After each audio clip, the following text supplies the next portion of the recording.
नमस्कार दोस्तों, मेरे YouTube चैनल में आपका स्वागत है। आज हम लोग इतिहास के एक महत्वपूर्ण टॉपिक को देखेंगे जो आपकी परीक्षा की दृष्टि से काफ़ी महत्वपूर्ण है और इससे जुड़े अन्य फैक्ट्स भी देखेंगे। पिछली वीडियो में हमने इतिहास के बारे में देखा और इतिहास को कितने भागों में बांटकर देखा गया है, पिछली वीडियो में हमने देखा है, ठीक है ना। पिछली वीडियो में हमने प्राग ऐतिहासिक काल के बारे में क्या है, प्राग ऐतिहासिक काल के बारे में डिटेल पढ़ा है। आप वीडियो में जाकर पिछली वीडियो में जाकर देखेंगे। प्राग ऐतिहासिक या इसके अंतर्गत पाषाण काल को देखा, ठीक है ना। किसको देखा था? पाषाण काल को हमने पिछली वीडियो में देखा कि पाषाण काल को कितने भागों में बांटकर देखा गया है। पाषाण काल को 4 भागों में हमने बांटकर देखा, पूरा पाषाण काल, मध्य पाषाण काल और नवपाषाण काल और क्या देखा, ताम्र पाषाण काल।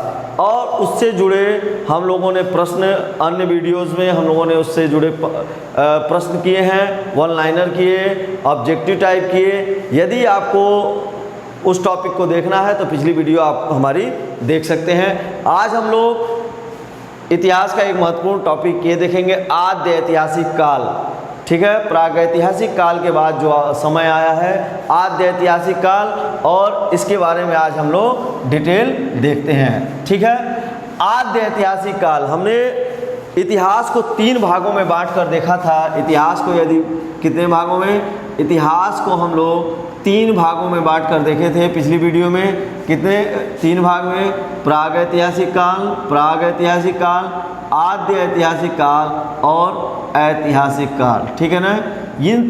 इसके बारे में हम लोगों ने पिछली वीडियो में देखा। प्रागैतिहासिक काल, प्रागैतिहासिक काल ऐसा समय था जिस समय मानव न तो पढ़ना जानता था ना ही लिखना जानता था, ठीक है ना। लेकिन उसके बाद आया आद्य ऐतिहासिक काल।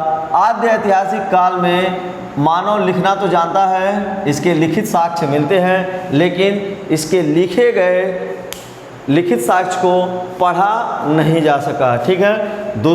तीसरा है ऐतिहासिक काल। ऐसा समय, इतिहास का ऐसा समय जिस समय मानव लिखना भी जानता था और पढ़ना भी जानता था और इसकी लिखी गई चीज़ें पढ़ी जा सकती है। ये किस में है? ऐतिहासिक काल में। तो आज हम लोग प्रागैतिहासिक काल देख चुके हैं, आज हम लोग देखेंगे आद्य ऐतिहासिक काल। आद्य ऐतिहासिक काल वो समय है जिस समय मानव क्या करना जानता था? लिखना जानता था। क्या है? लिखना तो जानता था, लेकिन लिखी गई चीज़ें पढ़ी नहीं जा सकी। क्या है? पढ़ी नहीं जा सकी हैं, पढ़ी नहीं जा सकी, ठीक है। लिखी गई लेकिन पढ़ी नहीं जा सके, ठीक। तो ऐसे समय को आद्य ऐतिहासिक समय कहा गया है। इसे इंग्लिश में प्रोटो हिस्टोरिक हिस्ट्री कहते हैं, ठीक है ना। क्या कहते हैं? प्रोटो हिस्टोरिक हिस्ट्री कहते हैं। इसके अंतर्गत सिंधु घाटी सभ्यता, इंडस वैली सिविलाइजेशन को रखते हैं। तो ये पूछा जाए एग्जाम में, इंडस वैली सिविलाइजेशन किसके अंतर्गत आता है? तो आता है प्रोटो हिस्टोरिक हिस्ट्री, यानी कि आद्य ऐतिहासिक काल के समय में आता है। इसमें इसका देखेंगे कि सिंधु घाटी की जो सभ्यता है, इंडस वैली सिविलाइजेशन जो है, ये सिंधु नदी के तट पर विकसित हुई है। कहने का मतलब ये है कि जो भी सिंधु की सहायक नदियां हैं और सिंधु नदी है, उसके तट पर जो विकसित सभ्यता है उसे क्या कहा गया?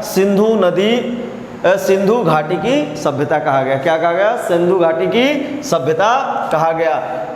इसकी जो पहली खुदाई थी, इसका जो पहला साक्ष्य मिला था हड़प्पा से मिला था। पहली खुदाई हड़प्पा से मिली और इसकी पहली खुदाई 1921 में की गई थी। और इसी के नाम पर, हड़प्पा की खुदाई के कारण इसका दूसरा नाम क्या है?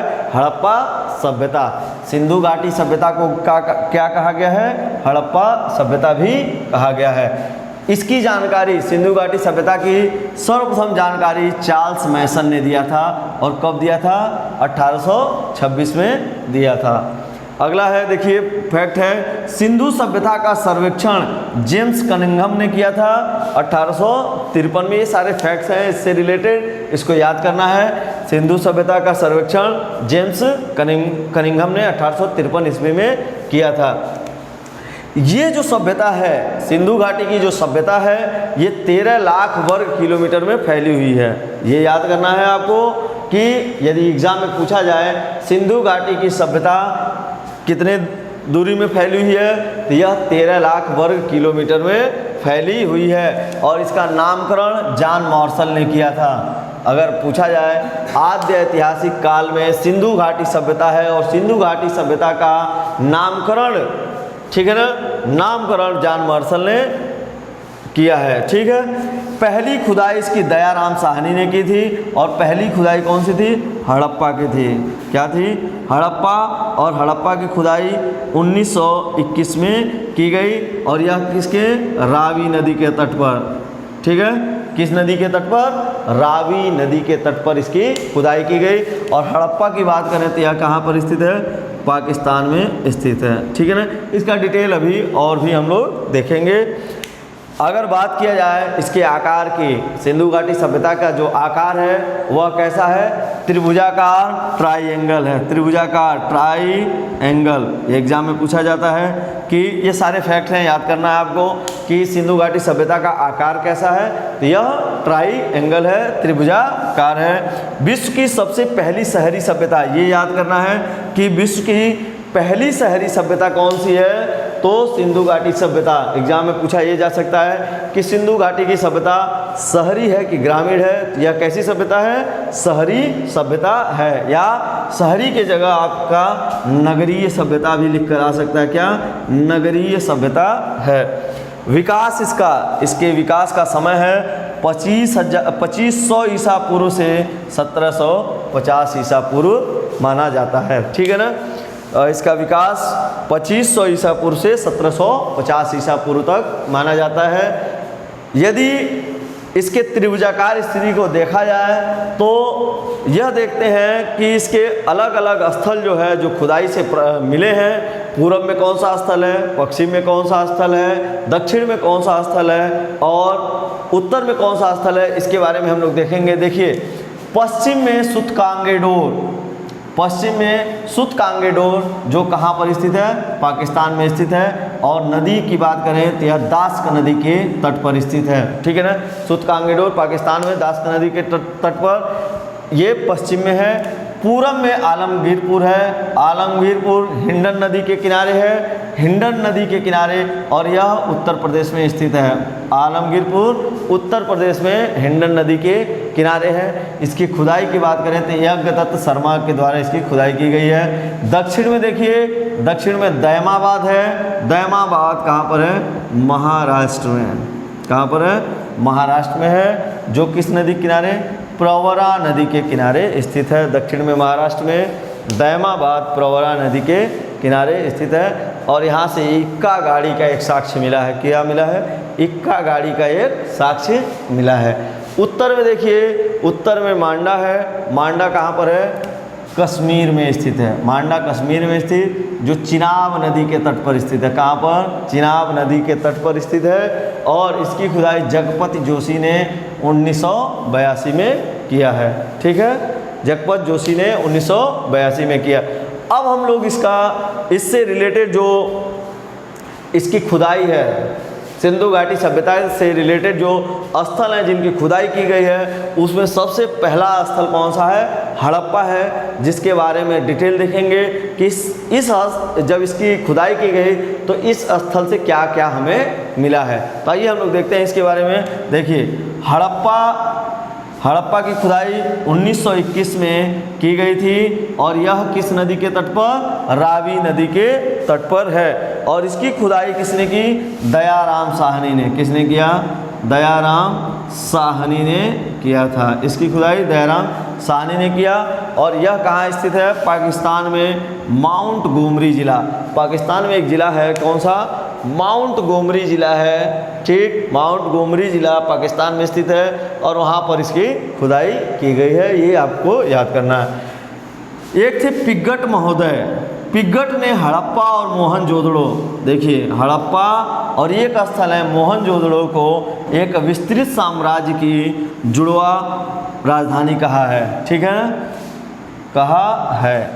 पिग्गट, ये नाम याद रखना है। पिग्गट ने क्या कहा कि हड़प्पा और मोहनजोदड़ो एक विस्तृत साम्राज्य की जुड़वा राजधानी है। यहाँ से निम्नलिखित साक्ष्य मिले हैं या निम्नलिखित वस्तुएं मिली हैं। कौन कौन सी है? यहाँ से मिला कुम्हार का चाक। चाक क्या होता है? जिस पे कुम्हार बनाता है अपना बर्तन, उसे क्या कहते हैं? चाक कहते हैं। तो कुम्हार का चाक मिला। यहाँ अन्नागार, अन्न रखने का एक स्थल मिला है जिसे अन्नागार कहा गया। एक श्रमिक आवास मिला, यानी कि जब श्रमिक क्या काम वाम करके आते थे तो उस आवास में रहते थे, इसलिए यहाँ पर एक क्या मिला यहाँ पर? श्रमिक आवास मिला। ठीक है। मातृ देवी की मूर्ति मिली। ठीक है ना।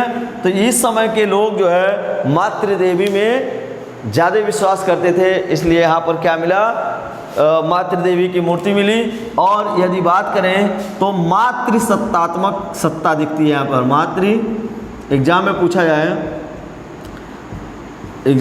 जाए यहाँ की सत्ता कैसी है, पितृसत्तात्मक या मातृ सत्तात्मक? तो मातृ देवी की मूर्ति के साक्ष्य से पता चलता है कि इस समय की सत्ता क्या थी? मातृ सत्तात्मक सत्ता थी। ठीक है। लकड़ी की ओखली मिली है जिसमें धान वगैरह कूटने का काम होता था। लकड़ी का एक ताबूत मिला है। एक कब्रिस्तान मिला जिसे RS 37 नाम दिया गया, जहाँ पर लोग दफनाए वगैरह जाते थे, उसका नाम था RS 37 कब्रिस्तान। हाथी का कपाल मिला है यहाँ से, एक हाथी का कपाल। यदि पूछा जाए हाथी का कपाल कहाँ से मिला, तो हड़प्पा। कौन सी सिंधु घाटी सभ्यता, कौन से सिंधु घाटी स्थल से मिला है? तो यह जो है हड़प्पा से मिला है। स्वास्तिक चिन्ह, जो स्वास्तिक चिन्ह मिला है वो कहाँ से? हड़प्पा से मिला है। तो ये सारी चीज़ें जो है हड़प्पा की खुदाई में मिली है। यदि प्रागैतिहासिक काल के बारे में जानना है तो हमारी पिछली वीडियो में जाकर आप देख सकते हैं। इसके अलावा प्रागैतिहासिक काल से रिलेटेड हमने वन लाइनर और ऑब्जेक्टिव टाइप के प्रश्न हमने उस वीडियो में कर रखा है। और यदि यह वीडियो आपको पसंद आया है तो इसे लाइक करें, शेयर करें और मेरे YouTube चैनल को सब्सक्राइब करें। धन्यवाद।